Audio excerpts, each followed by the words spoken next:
আসসালামু আলাইকুম। সংবাদে আপনাদের সবাইকে স্বাগত জানাচ্ছি। আমি ফিরোজ তোহা। শুরুতেই আরবে কেবলস সংবাদ শিরোনাম।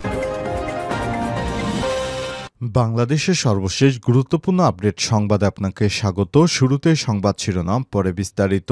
শুরুতে জানাবো, 13 মার্চ ঢাকায় আসছেন জাতিসংঘের মহাসচিব। অন্তর্বর্তীকালীন সরকার এর প্রধান উপদেষ্টা অধ্যাপক ডক্টর মোহাম্মদ ইউনূসের আমন্ত্রণে 4 দিনের সফরে আগামী 13 মার্চ বাংলাদেশে আসছেন জাতিসংঘের মহাসচিব অ্যান্টোনিও গুতেরেস। আজ স্থানীয় সময় এক সংবাদ বিজ্ঞপ্তিতে সব তথ্য জানিয়েছে জাতিসংঘ বাংলাদেশের স্থায়ী মিশন। এরপর জানাবো, এনসিপির আত্মপ্রকাশ, বাস রিকুইজিশন নিয়ে প্রেস সচিবের ব্যাখ্যা।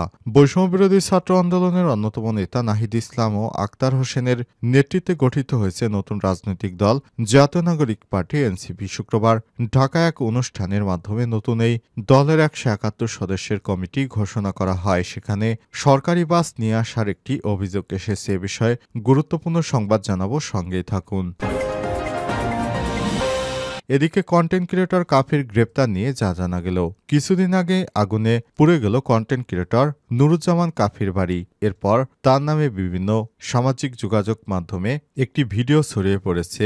কাফিকে সেনাবাহিনী গ্রেপ্তার করেছে, তবে ফ্যাক্ট চেক রিমার স্ক্যানার জানিয়েছে কাফিকে গ্রেপ্তার করা হয়নি। এটি সম্পূর্ণ মিথ্যা দাবি। এবারে জানাবো, 2 উপদেষ্টাকে নুরুল হকের আহ্বান।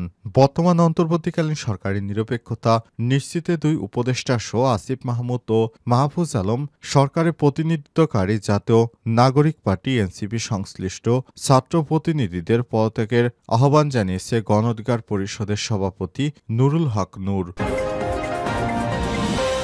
এদিকে দহগ্রাম সীমান্তে আবারও কাঁটাতারে বেড়া দিল বিএসএফ। লালমনিরহাটের পাটগ্রাম দহগ্রাম সীমান্তে শূন্যরেখায় আবারও কাঁটাতারে বেড়া দিয়েছে ভারতীয় সীমান্তিরক্ষী বাহিনী বিএসএফ। তবে এর প্রতিবাদ জানিয়েছে বিজিবি এবং স্থানীয়রা। এবং সর্বশেষ জানাবো, আবারও উত্তপ্ত ভারতের মণিপুর কি হলো। ভারতের 7 সিস্টার্সের রাজ্য মণিপুর ফের উত্তপ্ত হয়ে উঠেছে। আজ মেইতেইদের পবিত্র স্থান কংবা মারুতে গিয়েছিলেন একদল ভক্ত। এ সময় তাদের উপর গুলি চালায় কুকি জাতিগোষ্ঠীর সদস্যরা। এই ঘটনায় উত্তেজনা ছড়িয়ে পড়ে এবং মানুষ রাস্তায় বেরিয়ে এসে প্রতিবাদ জানায়। বেশ কিছুক্ষণ তারা সড়ক অবরোধ করে রাখে। নিরাপত্তা বাহিনীর সুরক্ষায়, অর্থাৎ সেনাবাহিনীদের সুরক্ষায় মেইতেইদের পবিত্র স্থানে গিয়েছিলেন একদল ভক্ত। সেখানেই নিকটবর্তী পাহাড় থেকে গুলি চালানো হয়। প্রিয় দর্শক, এতক্ষণ শুনছিলেন সংবাদ শিরোনাম, এবারে বিস্তারিত। তবে তার আগে বন্ধুরা, অনুরোধ থাকবে সংবাদটিতে একটি লাইক দিন। এই চ্যানেলে আপনি নতুন হয়ে থাকলে আমাদের সংবাদটি দেখতে দেখতে চ্যানেলটি সাবস্ক্রাইব করে রাখুন। কমেন্ট করে বন্ধুরা আপনার মূল্যবান মতামত জানিয়ে দিন আপনি বিশ্বের কোন দেশ থেকে বা বাংলাদেশের কোন স্থান থেকে আমাদের সংবাদটি দেখছেন এবং শুনছেন। এবারে বিস্তারিত। আগামী 13 মার্চ ঢাকায় আসছেন জাতিসংঘের মহাসচিব। জাতিসংঘের মহাসচিব দপ্তর আগামী 13 থেকে 16 মার্চ মহাসচিব অ্যান্টোনিও গুতেরেসের আনুষ্ঠানিক ঢাকা সফরের বিষয়টি নিশ্চিত করা হয়েছে। বাংলাদেশের অন্তর্বর্তীকালীন সরকারের প্রধান উপদেষ্টা অধ্যাপক ডক্টর মোহাম্মদ ইউনূসের আমন্ত্রণের পরিপ্রেক্ষিতে জাতিসংঘ মহাসচিব এই সফরে আসছেন। অন্তর্বর্তীকালীন সরকারের প্রধান উপদেষ্টা অধ্যাপক ডক্টর মোহাম্মদ ইউনূসের আমন্ত্রণে 4 দিনের সফরে আগামী 13 মার্চ বাংলাদেশে আসছেন জাতিসংঘের মহাসচিব অ্যান্টোনিও গুতেরেস। আজ বুধবার স্থানীয় সময় এক সংবাদ বিজ্ঞপ্তিতে সব তথ্য জানিয়েছে জাতিসংঘের বাংলাদেশের স্থায়ী মিশন। বিজ্ঞপ্তিতে জানানো হয়েছে, জাতিসংঘের মহাসচিবের দপ্তর আগামী 13 থেকে 16 মার্চ মহাসচিব অ্যান্টোনিও গুতেরেসের আনুষ্ঠানিক ঢাকা সফরের বিষয়টি নিশ্চিত করেছেন বাংলাদেশের অন্তর্বর্তীকালীন সরকারের প্রধান উপদেষ্টা ডক্টর মোহাম্মদ ইউনূসের আমন্ত্রণের পরিপ্রেক্ষিতে জাতিসংঘের মহাসচিব এই সফরে আসছেন। বিজ্ঞপ্তিতে আরও বলা হয়, প্রধান উপদেষ্টা রোহিঙ্গা অগ্রাধিকার ইস্যু বিষয়ক বিশেষ দূত ডক্টর খলিলুর রহমান শুক্রবার নিউ ইয়র্কে জাতিসংঘের মহাসচিবের সঙ্গে সাক্ষাৎ করে ডক্টর ইউনূসের পাঠানো আমন্ত্রণপত্র হস্তান্তর করে অ্যান্টোনিও গুতেরেসের দপ্তরে। সেখান থেকেই অ্যান্টোনিও গুতেরেস ডক্টর মোহাম্মদ ইউনূসের চিঠি পাওয়ার পর তিনি আমন্ত্রণপত্রটি গ্রহণ করেছেন এবং বাংলাদেশে আসার বিষয়ে তিনি রাজি হয়েছেন। শীঘ্রই তিনি বাংলাদেশ সফরের বিষয়টিকে গুরুত্বের সঙ্গে দেখছেন এবং বাংলাদেশ সফরের বিষয়ে অচিরেই তিনি জানাবেন বলে জানা গেছে। এরপরই তিনি আগামী 13 মার্চ ঢাকা সফরের বিষয়টি নিশ্চিত করেছেন।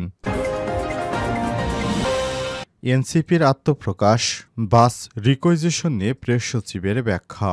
বৈষম্যবিরোধী ছাত্র আন্দোলনের অন্যতম নেতা নাহিদ ইসলাম আক্তার হোসেনের নেতৃত্বে গঠিত হয়েছে নতুন রাজনৈতিক দল জাতীয় নাগরিক পার্টি এনসিপি। শুক্রবার ঢাকায় এক অনুষ্ঠানের মাধ্যমে নতুন এই দলের ১৭১ সদস্যের কমিটি ঘোষণা করা হয়।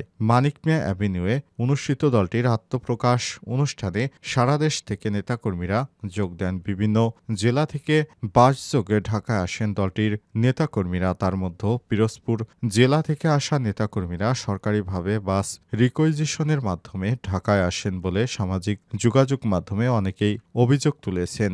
এনসিপির আত্মপ্রকাশ অনুষ্ঠানে সরকারিভাবে বাসে আসার বিষয়টি অন্তর্বর্তীকালীন সরকারের কোনো হস্তক্ষেপ নয় বলে জানিয়েছেন প্রধান উপদেষ্টার প্রেস সচিব শফিকুল আলম। শনিবার রাজধানীর ফরেন সার্ভিস একাডেমিতে নিয়মিত ব্রিফিংয়ে সব কথা বলেন তিনি। শফিকুল আলম বলেছেন, এনসিপির আত্মপ্রকাশ অনুষ্ঠানে লোক আনতে সরকারিভাবে বাস রিকুইজিশনের ঘটনাকে কেন্দ্র করে যেটি ঘটেছে তা অতিরঞ্জিত। পিরোজপুর থেকে বাসযোগে সমাবেশে যোগ দেওয়ার ঘটনায় সরকারের কোনো ভূমিকা নেই। পিরোজপুর ডিসির বরাদ দিয়ে তিনি বলেছেন, বৈষম্যবিরোধী ছাত্র আন্দোলন ও নাগরিক কমিটির কয়েকটি বাস রিকুইজিশনের জন্য ডিসিকে পাঠায়। সেখানে জুলাই বিপ্লবে আহত এবং নিহত হয়েছে এমন দুটি পরিবারকে আনতে সহযোগিতা চাওয়া হয়। তারা 5টি বাস দিয়ে সহযোগিতা করতে অনুরোধ করেছিল। সেই কারণে হয়তো হেল্প করেছে ডিসি। এই ব্যাপারে ডিসি অফিস থেকে কোনো জ্বালানি তেল বা অন্য কোনো খরচ দেয়া হয়নি। তবে মিডিয়ায় যেসব খরচ আসছে তার বেশিরভাগই অতিরঞ্জিত বলে জানিয়েছেন প্রধান উপদেষ্টার প্রেস সচিব শফিকুল আলম।